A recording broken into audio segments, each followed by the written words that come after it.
too much carbon dioxide in the body. And we covered the benefits of that and slowing the breath down. So in yoga, exhale is the most important part of breathing. If the exhale is fast or raspy or broken, it can be indicative of a lesser quality of health. And so we want to slow the breath on the exhale down and have it smooth as we exhale. So I hope you've had a chance to practice that. The exhale is also really important for removing impurities in the body, for removing stuck emotions, and for helping create change which can't be rushed or forced. And so we need to take the time and to settle the system for changes to start to happen. So it will change, give it some time. Today, we are going to add in nose breathing as our practice. And nose breathing is super important because the nitrous oxide that is produced in our nasal cavities and throughout our body and our blood vessels helps to dilate the air pathways, the air passages, as well as our blood vessels for better oxygen absorption and better oxygen exchange. So we'd like to not bypass the nose breathing by mouth breathing, because then we don't get this valuable nitric oxide into our system as much into the airways. So nose breathing also helps slow down the breath. So the slower time that it takes to pass through our nose and our sinuses helps the oxygen exchange happen in our lungs. And if we bypass it through the mouth, then it's very quick and we don't get that same effect. So we'll practice nose breathing. We'll start off with some asana practice to open up the rib cage and the spine before we get into the pranayama at the end. Okay, for our first asana, Nitambasana. So take your hands overhead, interlace them, and we're going to open up the sides of the body and the shoulders. So start off with a nice reach up, get really long, and then relax your shoulders. And just try a few shrugs up and down to wake things up. You can move your arms forward and back as well. And while we're doing all the asanas, stick to the nose breathing, because the nitric oxide in the nasal passages being created is antiviral and antibacterial, so it will help prevent the replication of anything you're exposed to, preventing potential illnesses. So after shrugging and moving up and down, then try moving from side to side with the arms. So we're just getting into the shoulder blades and feel them rocking from side to side, elevating, depressing. You can take your arms in front of you, your head, to create more movement in line with your ears, and just tip your head side to side with your arms. And then maybe behind your head. Just see what's available to your shoulders. Okay, and then next, reach sideways with your arms, but then next take your ribs over, either direction. And we can accomplish this two ways. One is, as we move the ribs over, think about taking your ribs and dropping them down towards your hip. Or when we bend to the side, think about taking this side of the ribs and lifting up, so you can reach up with your arm or pull your arm up and over. And then create a little bit more expansion on this side with your breathing. Exhale and let this side diminish in size as you compress.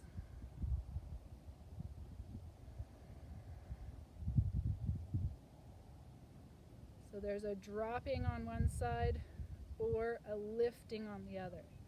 You can combine the two and just experiment with where your body needs to go with this. So it might be more shoulders that are needed, might be more ribs that are needed to open up through the thoracic spine. And then we'll add the hips into it. So first just give your arms a little break and relax down. And then interlace the opposite direction with your hands. You can steeple up the fingers if you like. And take the arms over, the ribs over, and then press the hips out to the side. And feel that length go all the way down to the outer foot, the ankle.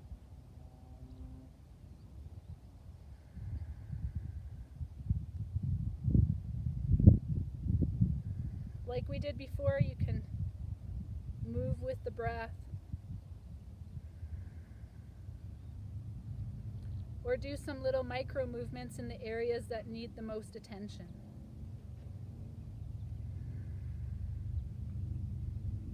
You can add a little bit of a rotation into it.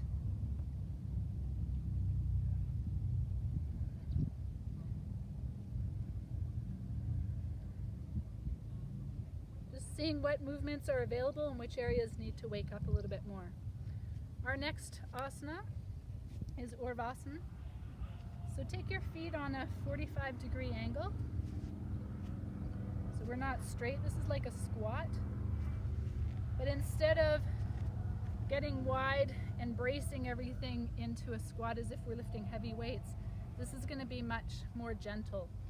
So with the feet slightly turned out, think about sinking down towards the ground instead. So there isn't a really big strenuous effort to it, but more of a relaxing down into it. So try that a few times first. And then pay attention to the knees, that they follow the direction your feet are pointing. So if your feet are pointed at a lesser angle, the knees travel further forward.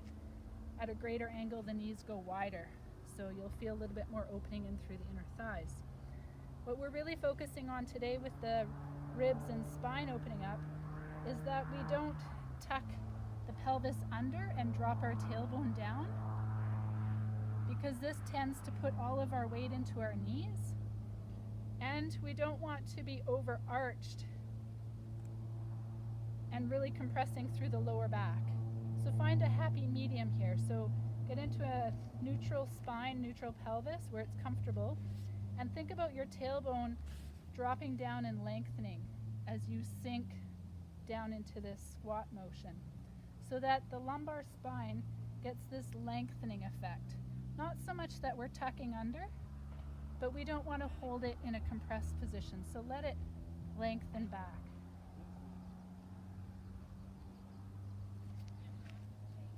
And notice how that feels through the spine if you're getting some opening in through your lower back, some lengthening, feeling the muscles draw out. And with your hands in Anjali Mudra, don't draw your shoulders forward, but have them stay on your back so we can stay open across the chest.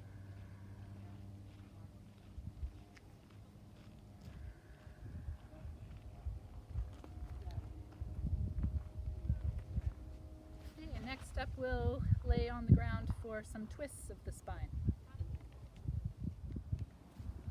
Have a seat back on your mat or the floor, wherever you're at. And we'll move into a twist. So laying on your back, draw your shoulders down, have your feet standing, knees together, and then pick your hips up, shift them over to the right, and drop your knees down to the left. Let them just hang there for a moment and check in with the whole hip joint, how it feels in through the glutes, any stretch down the leg, lower back. And if it's feeling okay, you can lengthen your spine upwards or twist further into it by dropping your shoulder back or taking your arm and moving it into an arc overhead and out behind you. The weight of the arm will just help increase this twist through the spine, as well as opening up through the deltoid or the chest muscles. You can take your hand and rest it on top of your knees to help drop your knees down and keep them supported.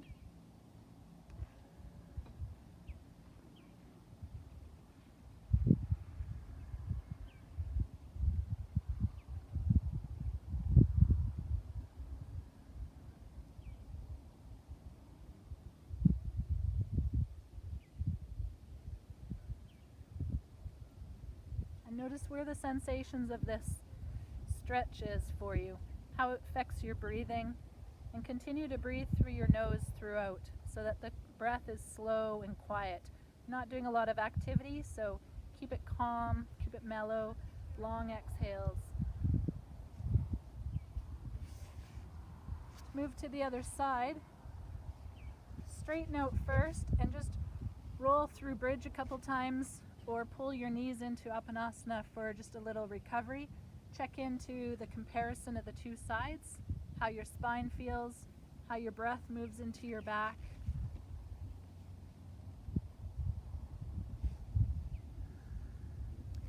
And for the second side, lift your hips up, move them to the left, drop your knees down to the right, and place your hand on top of them, and wiggle in to find a comfortable position for your spine.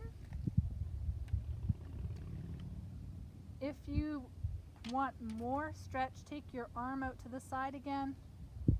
The shoulder can be hanging up in the air with the weight of the arm. Or if you get enough twist into your spine, the knees are down to the floor, as is your shoulder and arm to the floor. Just find out what's a comfortable place for your body today. Don't force anything, but either variation will create the same effect.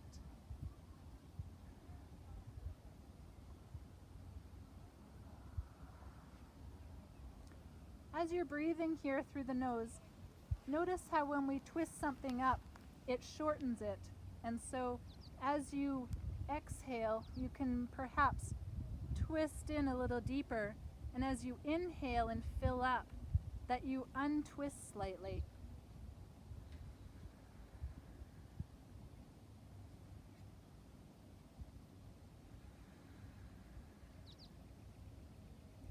As well as noticing the changes where you feel the sensations of movement and of stretch, of opening, of tension.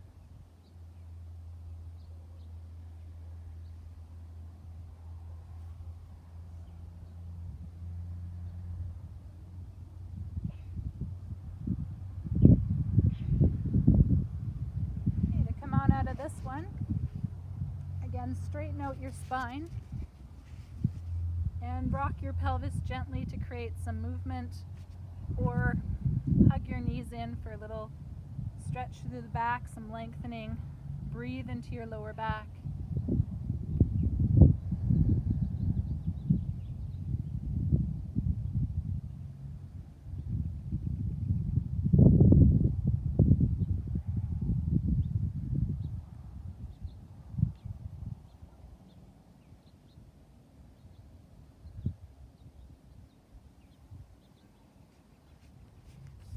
Okay, next we'll move around into Sphinx pose. So turn onto your stomachs. If you have any pinching or compression or impingement in your lower back, take your legs a little bit wider. And when you're resting on your elbows, have your elbows a little wider so you're a little drop down. And then just relax through your butt, your legs, and your spine.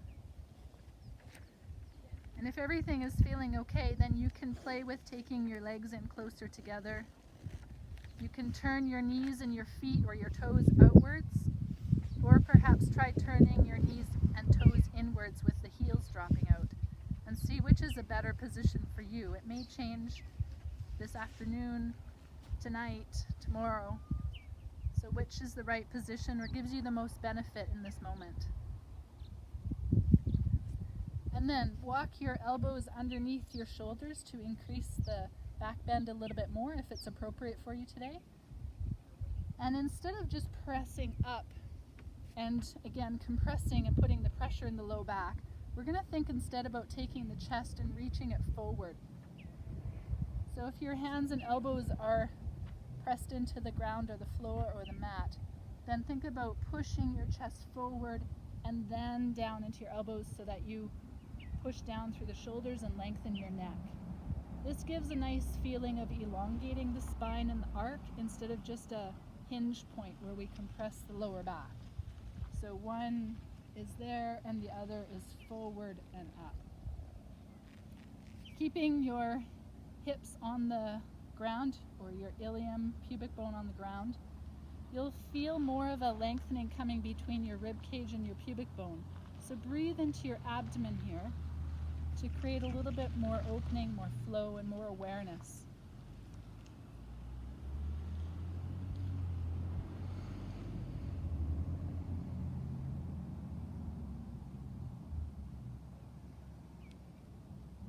And then the next part is the head. If we just hang the head down, we tend to hang from our 7th cervical vertebra. And so draw your head not just back, compressing through the neck, but instead draw your chin back to create again that lengthened spine throughout instead of just that hinge point at the neck. So draw the chin back and then look up and forward. Breathing through the nose.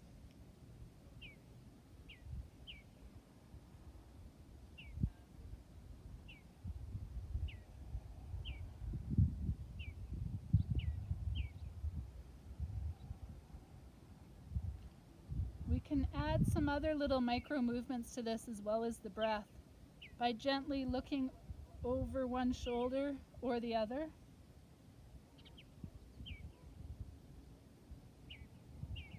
Try rolling your legs in or out as you did at the beginning to see if things have changed. Or rocking from one hip to the other.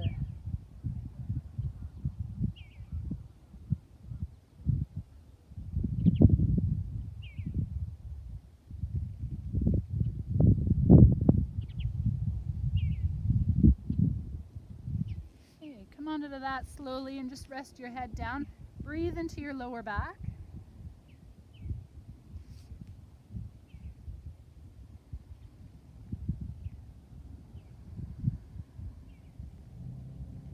And if you'd like a little bit more of a counter stretch, then take it back into Uttanasana.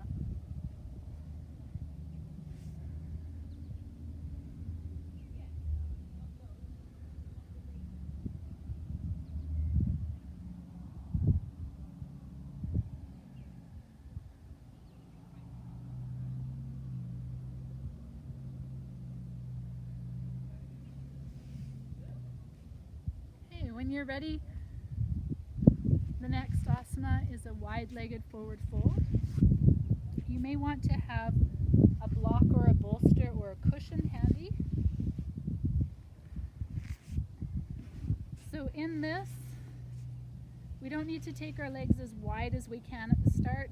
Keep them in a little bit, but pay attention to how you're sitting on your sit bones. So if we're dropped back and then we're trying to reach forward, we're taking a lot of the stretch into the upper back, when really we want to get the hip joints rolling forward. So take your pelvis and roll it forward, and you'll feel the two bones underneath you. Some like to draw their glute muscles back out of the way. You can also push from behind to get in front of or on top of your sit bones. This is where a block or a bolster or a pillow comes in handy, because adding a little bit of height can sometimes allow us to get forward, or you can bend the knees to get forward, or any of these combinations. So we're not sitting right on top of the bolster because we can still be tipped backwards, but sit on the front edge, so as you drop forward it helps get this position in place. Once you've found that, then you can play with taking your legs a little bit wider. And the other one is the rolling of the legs. So a lot of people like to have their legs rolled out, which shortens the outer hamstrings. And play with having your knees and your toes rolling in slightly. And this will drastically change the sensation in the joint of the hips as well as at the back of the legs. So neither is right or wrong, but just don't go to the common areas. Explore and experiment with some slightly different positions or movements.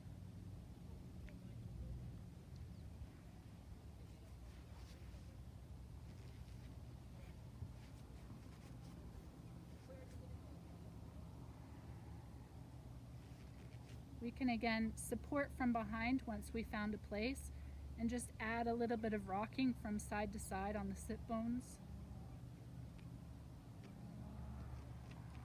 We can reach over to one leg and then the other, so we're accentuating the length coming in through our lower back, not just through the back of the legs. As we reach across,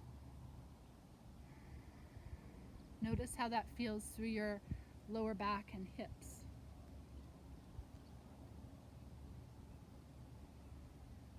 And then another one to get into the sides of the waist and the rib cage is for a side bend.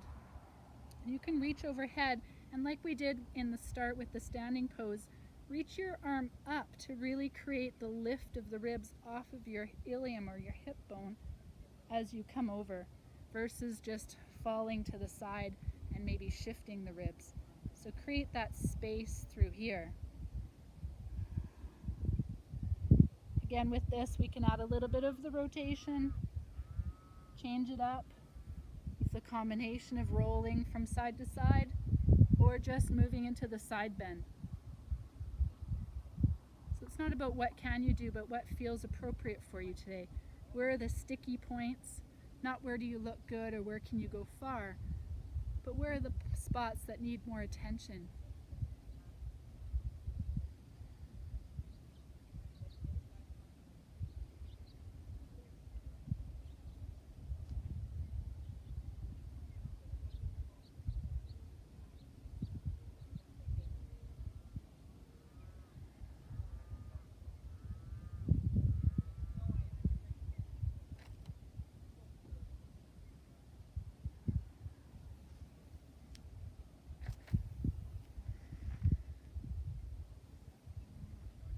Okay, still nose breathing, I hope. Well, next, lay down on our backs in corpse pose for a short shavasana. Have your shoulder blades flat to the floor. Your knees can be bent with your feet wide and the knees dropped in if it's more comfortable for your lower back. You can place your bolster underneath your knees.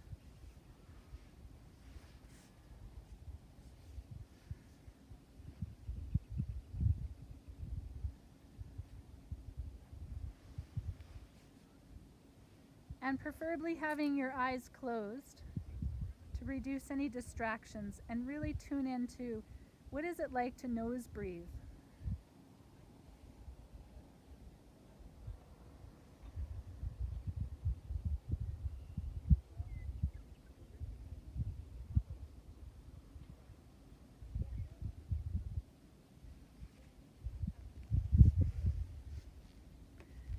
As you're laying here, just feel the body relax.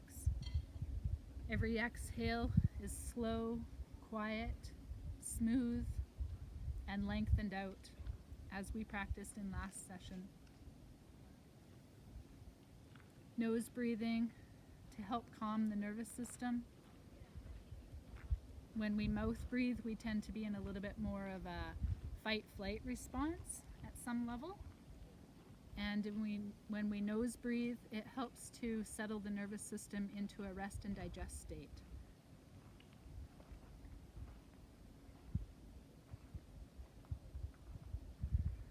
Little by little, feel yourself settling down, falling back.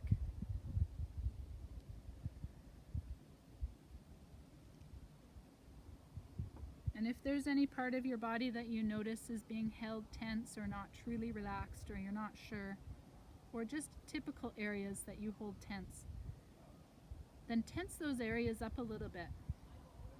So you might notice that you were holding into the hips or the back somewhere. So just start to squeeze those muscles a little bit on the inhale, and then as you exhale, slow, long exhale, let those muscles relax. And in that way, you'll find a little deeper relaxation, a little bit more calm.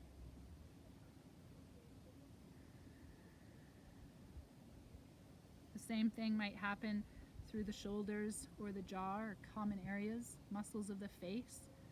So you can slowly tighten them up on the inhale, scrunch up your shoulders, scrunch up your face, tense your jaw. On the exhale, slowly relax those and let them drop out with the breath.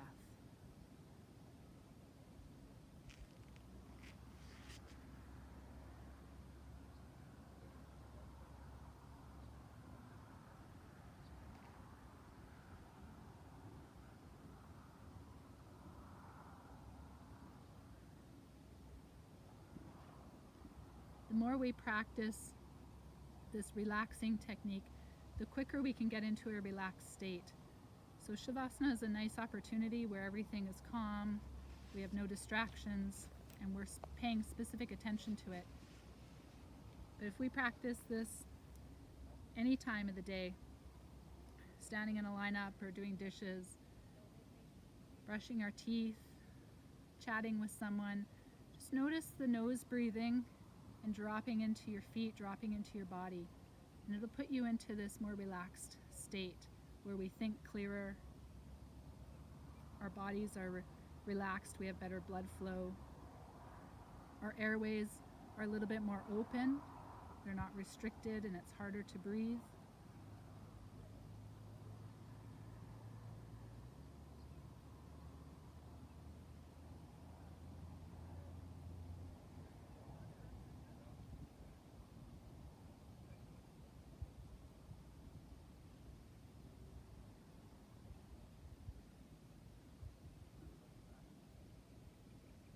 When you are ready, slowly sit up in your own way, in your own time, and we will move on to our pranayama practice, conscious breathing.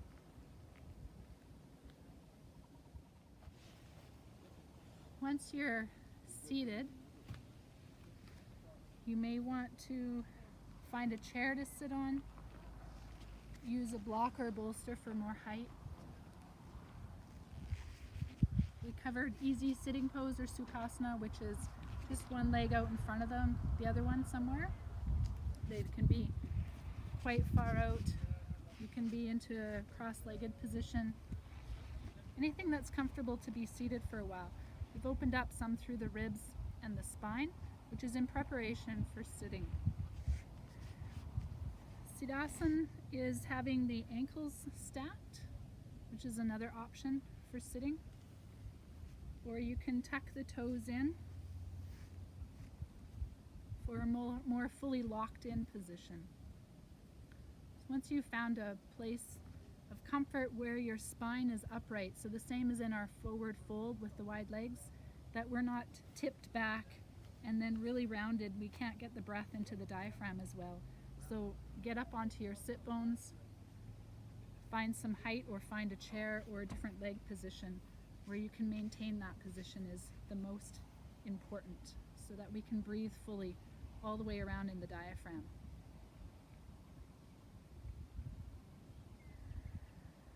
Okay, nose breathing. We will work with Ujjayi breath. In yoga, this is slightly narrowing at the throat so that you hear a sound. And this might be audible only to you, very mild, or it can be quite audible to the people around you.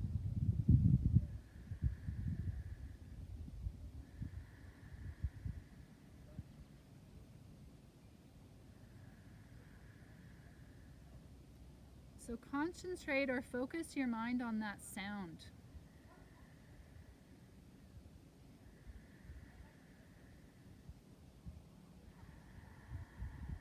Both on the inhale and the exhale, you can hear it. It helps focus our mind. It helps calm the breath.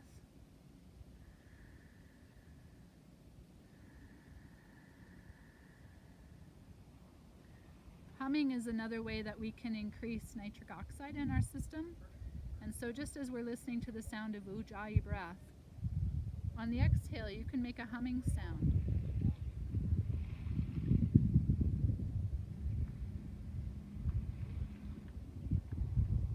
Let the in-breath come in on its own. And by humming you can slow the exhale down as we've been trying to work with. So either humming on the exhale or Ujjayi breath where you hear the sound both on the inhale and the exhale. Play with either of those.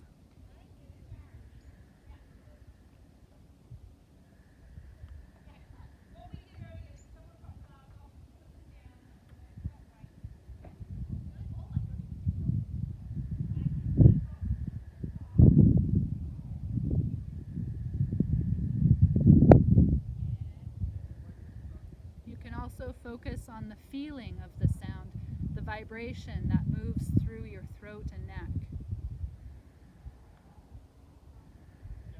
also very soothing to the nervous system.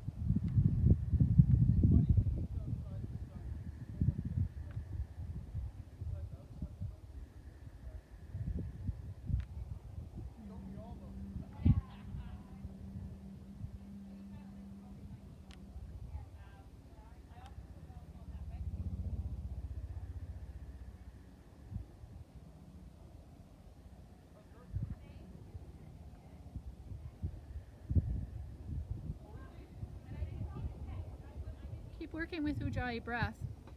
I'll give you another way that we can open up through the sinus passages that you can play with the next time that you find it hard to breathe, whether you're doing exercise or having asthma attack or just feeling like you're anxious at some point or hyperventilating. Any of these times it may be helpful to open up through the sinus passages or the airways. And so if you think about breathing a really nice smell in, such as fresh baked bread or a really nice aroma of perfume, anything at all that you love, the smell of your favorite flower, just being out in the smell of the forest is another one, a pine smell. And if you take a really big breath in, like you're just trying to take that smell in and really enjoy it as much as you can, you'll have this feeling of your sinus passages opening and widening, maybe even the cheekbones. And if you're not sure if you feel that, then now think of a really awful smell, like the garbage if you forgot to take it out for an extra week, or an old Tupperware container that you forgot about on the counter that has some moldy food in it, or someone's really awful fart smell. Anything at all that's just more repulsive. And think about that smell in your mind now, and now take a breath in. And right away we almost scrunch up our face. We'll feel our sinus cavities shrink up. Everything narrows up through our face like we're trying not to take that smell in. And then once again, smell the really great smell that you love. Imagine taking that in. And feel the difference between those two reactions in your sinuses and your nose and the airways. So in practicing nose breathing while doing any aerobic activity, such as running, just a couple days ago, I found myself breathing quite quickly. And when I thought about taking in the smell of fresh bread, it right away helped settle my breathing down and opened up the air passages. So give that a try if nose breathing becomes too challenging for you. You may notice with nose breathing while you're doing activities that you produce more mucus and you may have to blow your nose more often. That should change with time, for some a lot more quickly than others, but stick with it, it does change. When we're nose breathing and we're not used to it, then the sinus cavities produce a lot more mucus, and when we all of a sudden start using them, they are not used to working that way, kind of like the use it or lose it. And so give it some time, it will clear up a lot easier. As you practice nose breathing over the next few days, whether you're sitting or walking, doing something more aerobic like running even, then know that nose breathing regulates your system as far as it keeps you in an aerobic state. If you have to mouth breathe, then you've gone into an anaerobic state, and so instead of needing to use a heart rate monitor, you can regulate your system just by keeping at a nose breathing pace, and it will pace you automatically. So play with that one a little bit as well. So we've covered slowing the breath down, lengthening out the exhales, and nose breathing.